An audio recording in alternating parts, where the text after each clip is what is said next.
नमस्कार, जोहार झारखंड देख रहे हैं आप। आपके साथ मैं हूं शिप्रा झा। देवघर पुलिस ने लाचार मां के सामने बिटिया की इज्जत लूटने वाले चारों दरिंदों को गिरफ्तार कर लिया है, जबकि मां और बेटी का इलाज फिलहाल अस्पताल में चल रहा है।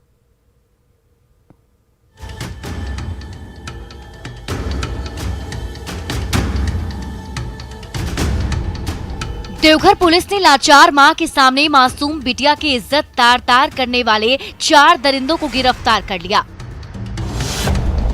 इन चारों आरोपियों के नाम हैं मजहर शेख, परमुद्दीन शेख, ताजिम शेख और साजिद शेख। देवघर से मधुपुर जा रही मां और बेटी को इन चारों ने बहादुरपुर के रास्ते अगवा किया और जंगल में ले जाकर मां की आंखों के सामने ही बिटिया की इज्जत से खिलवाड़ किया।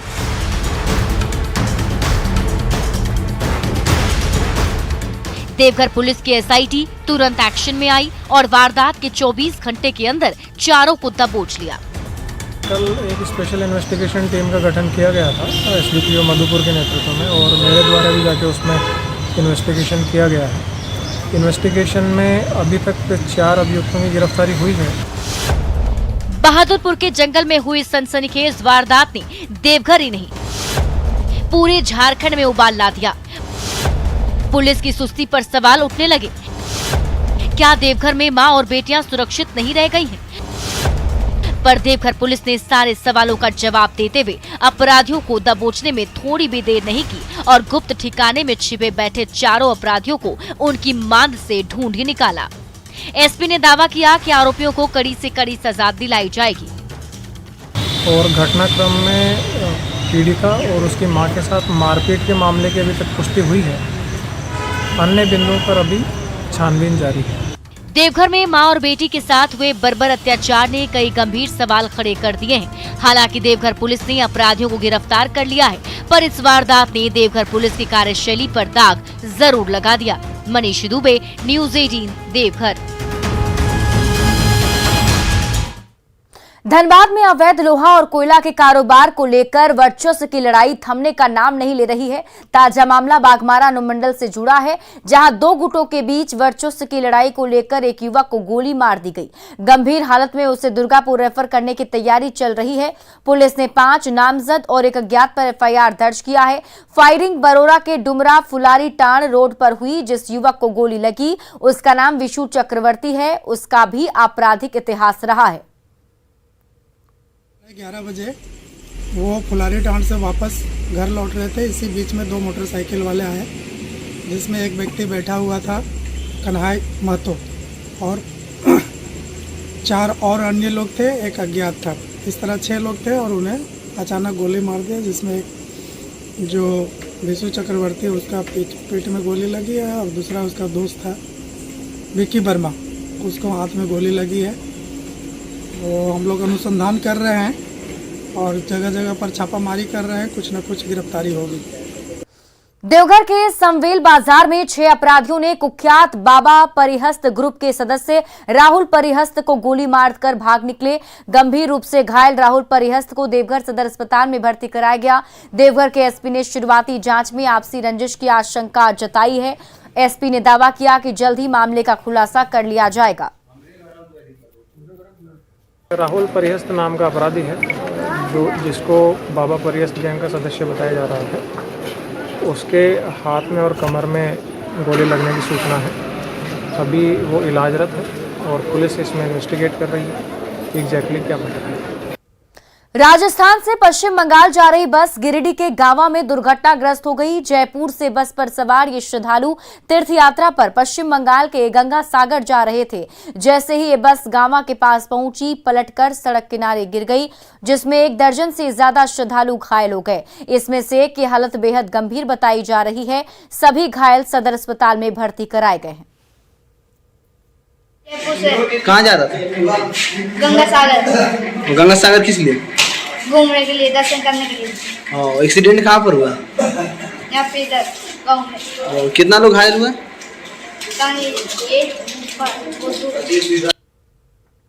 झारखंड के मंत्री आलमगीर आलम ने दावा किया है कि सरकार आपके द्वार अभियान से जन समस्या का ऑन द स्पॉट निराकरण हो रहा है। रामगढ़ के चितरपुर में ग्रामीणों को संबोधित करते हुए उन्होंने कहा कि पहले भी इस योजना का लाभ पीड़ित ग्रामीण उठा चुके हैं। एक बार फिर जब ये योजना लागू होगी तो इससे पीड़ित जनता की समस्याएं आसानी से सुलझ सकेंगी।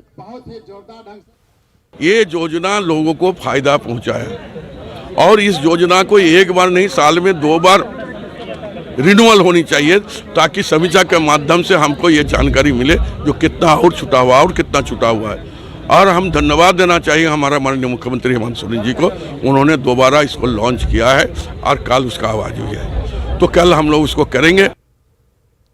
झारखंड के शिक्षा मंत्री जगन्नाथ महतो ने सालखन मुर्मू पर जोरदार निशाना साधा है।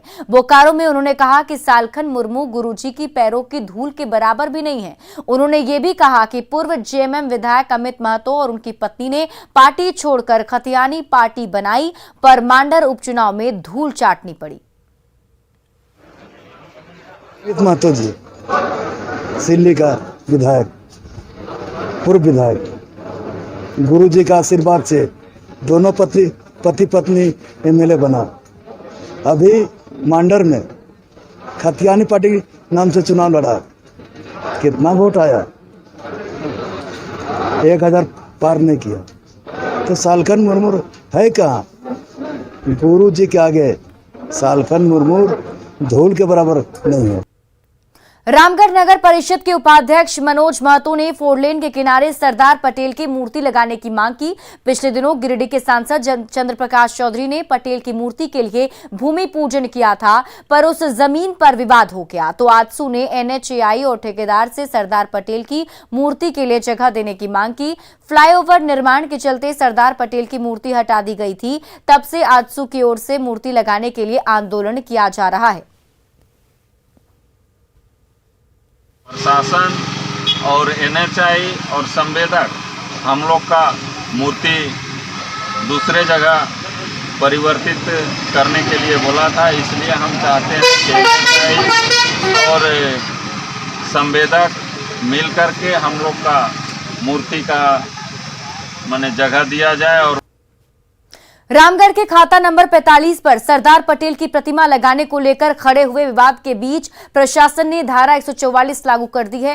ये जमीन नेशनल हाईवे के ठीक किनारे है। पिछले 9 अक्टूबर को आजसू सांसद चंद्र प्रकाश चौधरी ने इसी जमीन पर प्रतिमा लगाने के लिए भूमि पूजन किया था, पर तब कई ग्रामीणों ने इसका विरोध किया था। इस सिलसिले में जमीन के मालिक ने सांसद पर एफआईआर भी दर्ज कराई है।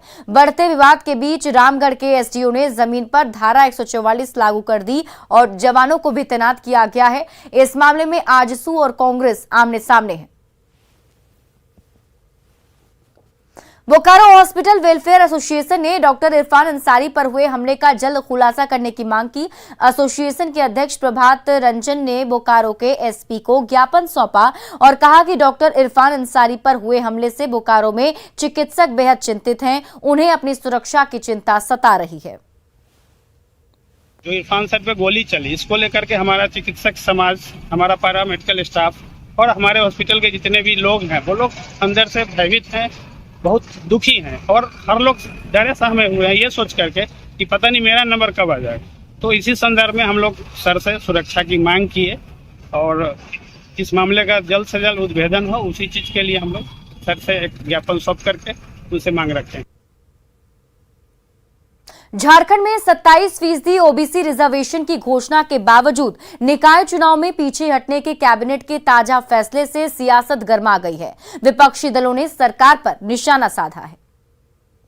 बढ़ते आगे और गुमला की फुटबॉलर बिटिया अष्टम उरांव ने प्रशासन ने घर पर टीवी और इन्वर्टर लगाया है। अब अष्टम उरांव का परिवार इसी टीवी पर अपनी बिटिया को फुटबॉल खेलते हुए देखेगा। अष्टम उरांव भुवनेश्वर के कलिंगा स्टेडियम में होने वाले फीफा वर्ल्ड कप में भारतीय टीम का नेतृत्व करेंगी।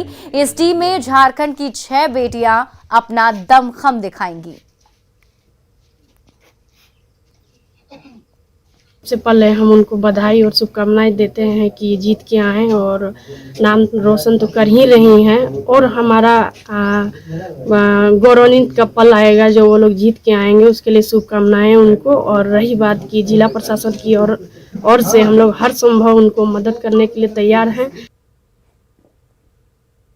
ये गर्रा टोली वही गांव है जहां अष्टम उरांव जो कि फीफा अंडर 17 के लिए आज से विश्व कप के लिए भारत का कप्तानी करेगी, हम उसके घर पर मौजूद है। आप हमारे पीछे देख सकते हैं, उनके माता पिता हमारे साथ में हैं। जो हम लोग को टीवी प्रदान किए, आज ऐसा कि उसके साथ मिस्त्री भी लेकर आए हैं, अभी जुड़ने में शुरुआत कर दिए हैं।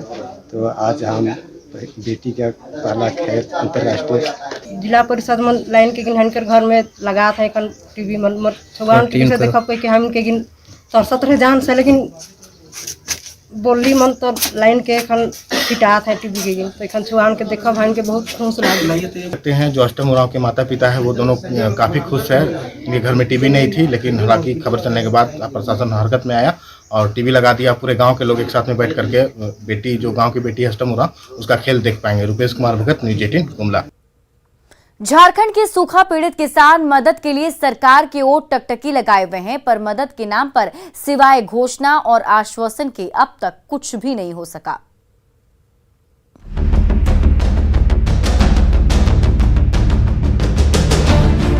मौसम की मार ने किसानों की कमर तोड़ कर रख दी है। कहीं फसल बर्बादी की मार झेल रहे हैं,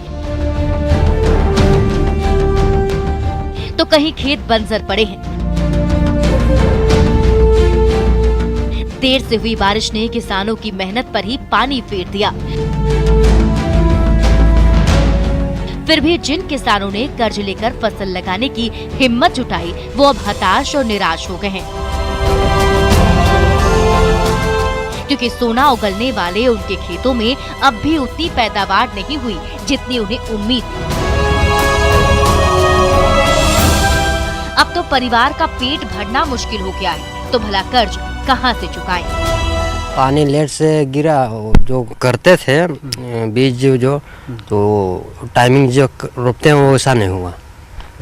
मुझे बुढ़ा हो गया, उसके बाद रोपे तो फसल कम हुआ। बहुत नुकसान हुआ है। हम लोग को अभी ज़्यादा फसल नहीं किए हैं, बहुत कम ही किए हैं। डांट साहब भी ऐसे ही पड़ती है, पड़ल है, पानी नहीं आया, पानी का वजह से ऐसा कुछ करने ही नहीं पाए हम लोग।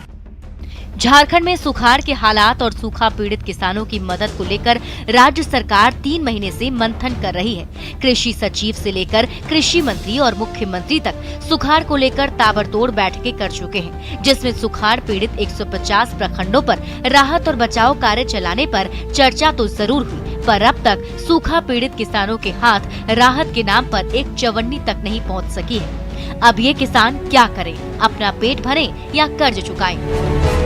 ये आपको इतना मिलेगा, ले लिए लोन ले लिए तो आपको लगेगा कि हाँ लोन हम भर पाएंगे, नहीं भर पाएंगे। हमको तो नुकसान ही है दोनों तरफ से।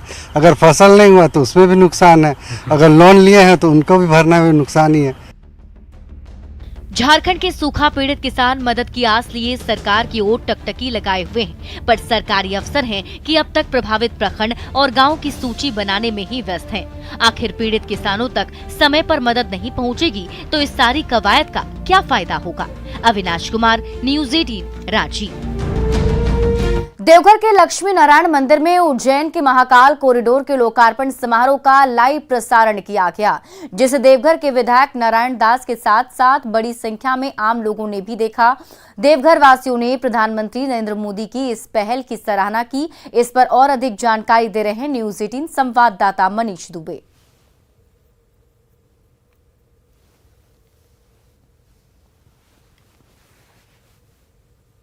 हम आपको सीधे वो तस्वीरें दिखा रहे हैं जो देवघर के बाबा बैद्यनाथ मंदिर में जो है लोग जो हैं बैठे हुए हैं, और बाबा बैद्यनाथ मंदिर में जो है यहाँ पर सीधा प्रशासन जो प्रधानमंत्री नरेंद्र मोदी जो कर रहे हैं उज्जैन से, वो यहाँ पे देख रहे हैं। और किसी भी कॉरिडोर का लोकार्पण होना वो देश की जनता के लिए एक बड़ी सौगात है।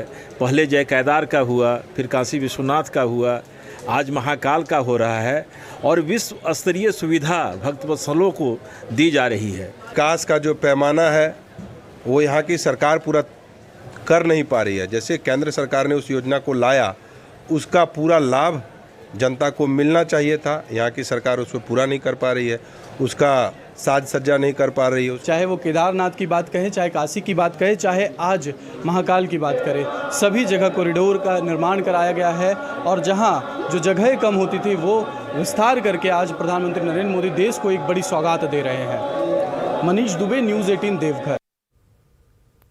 और आइए अब देखते हैं झारखंड 2020।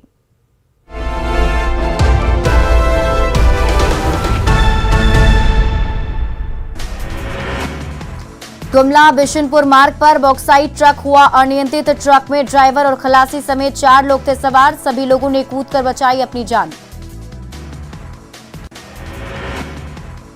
धनबाद अंचल कार्यालय में अनिश्चितकालीन हड़ताल पर बैठे राजस्व कर्मचारी। सरकार से राजस्व कर्मचारियों की मांगों पर विचार कर जल्द पूरा करने की मांग। बोकारो में 17 सूत्री मांगों को लेकर राज्य राजपत्रित कर्मचारी संघ ने दिया 1 दिवसीय धरना। उपायुक्त के जरिए मुख्यमंत्री को सौंपा मांग पत्र। धनबाद जिला परिषद अध्यक्ष ने डीसी से की मुलाकात। जिला परिषद सदस्यों के अधिकार क्षेत्र बढ़ाने के साथ ही 12 सूत्री मांग को लेकर डीसी को सौंपा पत्र। रांची के डोरंडा थाना क्षेत्र के लोगों ने सिटी एसपी से लगाई गुहार। दबंग लड़कों के खिलाफ कार्रवाई की मांग। क्षेत्र में दबंग लड़के आए दिन करते हैं मारपीट। हजारीबाग के मटवारी तालाब में वृद्ध का शव मिलने से सनसनी। पुलिस ने शव को कब्जे में लिया, पोस्टमार्टम के लिए सदर अस्पताल भेजा। देवघर में चकाई के पास बाइक और बोलेरो में जबरदस्त भिड़ंत। सड़क हादसे में पति पत्नी गंभीर रूप से जख्मी। सदर अस्पताल में चल रहा दोनों का इलाज। देवघर के लकड़ीगंज में घर बनाने के लिए 2 पक्षों में जमकर मारपीट। हमले में मां और बेटा जख्मी। इलाज के लिए सदर अस्पताल में किया गया भर्ती। दुमका में केसरगढ़ के पास तेज रफ्तार ट्रैक्टर ने बाइक सवार को रौंदा। हादसे में युवक गंभीर रूप से जख्मी। पुलिस ने अस्पताल में कराया भर्ती।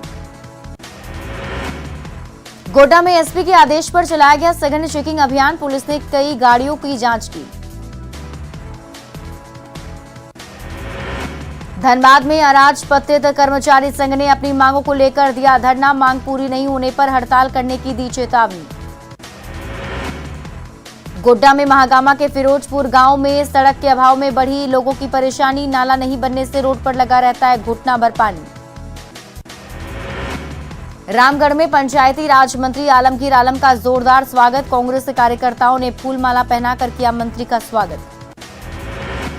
सिमडेगा के लचरागढ़ पंचायत में ईंद मेला का आयोजन। सांस्कृतिक और नागपुरी कार्यक्रम में बाहर से आए कलाकारों ने लोगों का रात भर किया मनोरंजन। रामगढ़ विधायक ममता देवी ने दुलमी बाजार टाड़ में लगाए गए स्ट्रीट लाइट का किया उद्घाटन। कहा पूरे रामगढ़ में तेजी से हो रहा विकास का काम। लोहरदगा में किया जाएगा राज्य स्तरीय अंडर 11 और अंडर 13 बैडमिंटन टूर्नामेंट का आयोजन। 14 से 16 अक्टूबर तक होगा टूर्नामेंट का आयोजन। मुख्यमंत्री हेमंत सोरेन ने सफाई पहुंचकर दिवंगत मुलायम सिंह यादव को दी श्रद्धांजलि। अखिलेश यादव से मुलाकात कर व्यक्त की शोक संवेदना। धनबाद में धूमधाम से मनाया गया लोकनायक जयप्रकाश नारायण का जन्मदिवस। बैंक मोड़ के जयप्रकाश चौक पर जेपी की प्रतिमा पर माला पहनाकर किया गया याद। धनबाद के राजेंद्र ग्राउंड में 15 अक्टूबर को एक शाम राहत इंदौरी के नाम पर मुशायरा का होगा आयोजन। इंडिगो क्लब के सदस्यों ने प्रेस कॉन्फ्रेंस कर दी जानकारी। और फिलहाल इस बुलेटिन में अभी के लिए बस इतना ही। और इसी बीच एक बड़ी खबर आपको बता दें, रामगढ़ में भुरकुंडा रेलवे स्टेशन के हजारों ग्रामीण रोज जान जोखिम में डालकर रेलवे लाइन को पार करते हैं। यहां कई बार बड़ी दुर्घटनाएं भी हो चुकी हैं, लेकिन इसके बावजूद भी लोग अपनी जान हथेली पर रखकर ऐसा कर रहे हैं। बताया जा रहा है कि भदानी नगर क्षेत्र के 20 से 25 गांव के लोग आरओबी या फिर अंडरपास बनाने की मांग को लेकर कई बार आंदोलन कर चुके हैं, लेकिन रेलवे या राज्य सरकार उनकी बातों को अभी तक अनसुना करते आ रही है।